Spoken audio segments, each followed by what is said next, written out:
Hi అండి, welcome to my channel is foodie. This is Srilekha here. నేను ఈరోజు ఈ వీడియోలోని బీరకాయ పప్పు ఎలా తయారు చేసుకోవాలో చూపించబోతున్నాను.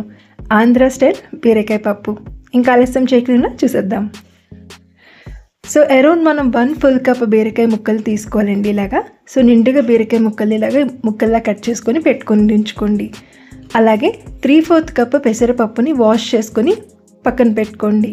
ఇప్పుడు ప్రెషర్ కుక్కర్లోని వాష్ చేసుకున్న పెసరపప్పు, బీరకాయ ముక్కల్ని యాడ్ చేసుకొని 2 దంచుకున్న వెల్లుల్లి రెబ్బలు యాడ్ చేసుకొని 1 కప్పు నీళ్ళు యాడ్ చేసుకొని మిక్స్ చేసుకోండి.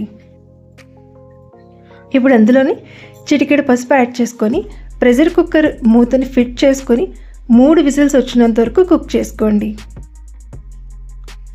మనకి 3 విజిల్స్ వచ్చిన తర్వాత కుక్కర్ని పక్కన పెట్టుకొని ఇప్పుడు స్టవ్ మీద ప్యాన్ పెట్టుకొని, ప్యాన్ అయినా పెట్టుకోవచ్చు లేదంటే గిన్నె అయినా పెట్టుకోవచ్చు. దాంట్లో జీలకర్ర, ఆవాలు, మినపప్పు, నూనె యాడ్ చేసుకొని తాలింపుని ఒక్కసారి వేగనివ్వండి.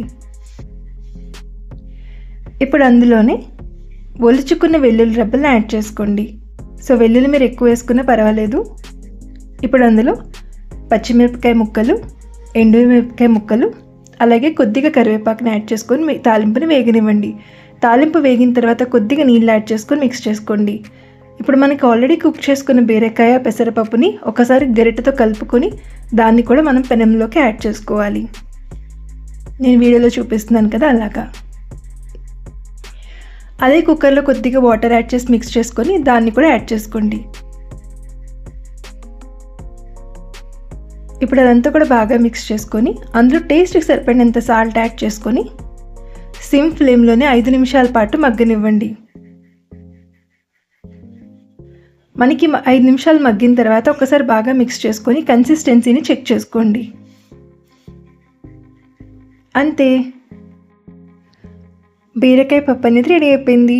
లాస్ట్గా కొరియాండర్ లీవ్స్ని యాడ్ చేసుకొని సర్వ్ చేసుకుంటే ఎంత టేస్టీగా, చాలా బాగుంటుందండి. మీరు కూడా తప్పకుండా ట్రై చేయండి.